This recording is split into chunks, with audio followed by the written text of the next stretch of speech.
तो students, I am doctor नफीस अहमद। आज हम बात करेंगे अल्ट्रासाउंड होल एब्डोमेन के बारे में। Anembryonic gestational sac. An का मतलब नहीं, एम्ब्रियोनिक का मतलब होता है एम्ब्रियो, गेस्टेशनल सैक का मतलब होता है बच्चेदानी की जो थैली होती है। ठीक है, यानी बच्चेदानी की थैली तो बनी हुई है लेकिन उसके अंदर एम्ब्रियो नहीं है। इसको ब्लाइटेड ओवम भी बोलते हैं। ये अर्ली प्रेगनेंसी में मोस्टली होता है। अब हम एम्ब्रियो के बारे में जानेंगे कि एम्ब्रियो होता क्या है। मेल का स्पर्म और फीमेल का एग जब आपस में मिलते हैं तो एम्ब्रियो डेवलप होता है। एम्ब्रियो जो होता है वो बच्चे का पहला स्टेज होता है। बच्चा जब बनता है उसका पहला स्टेज होता है।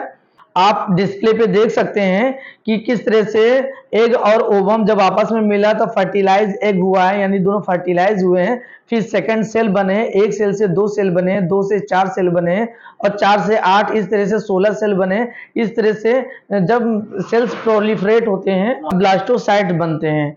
ठीक है, ब्लास्टोसाइट से फीटस बनते हैं। वो गर्भाशय में यानी बच्चेदानी के अंदर जब कोई बच्चा पलता है तो उसे हम फीटस बोलते हैं। फिर आगे आप देख सकते हैं 10 वीक्स में फीटस किस तरह डेवलप कर गया है। फिर 16 वीक्स में फीटस इस तरह डेवलप हुआ है, 20 वीक्स में इस तरह से डेवलप हुआ है। अच्छा, प्रेगनेंसी में जब बच्चा डेवलप होता है तो पहला जो स्टेज होता है उसे हम एम्ब्रियो बोलते हैं। एम्ब्रियो से धीरे धीरे बच्चा बढ़ता रहता है। ठीक है, डेवलप होता रहता है।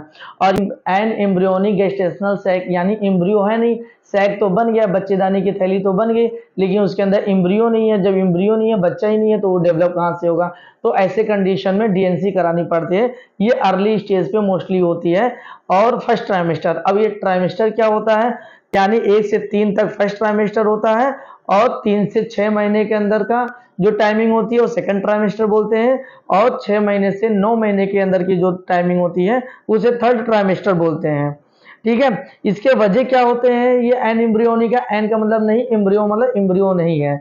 ठीक है, इसका वजह क्या होता है, इडियोपैथिक होता है, नो रीजन होता है, कोई कारण नहीं चलता मोस्टली।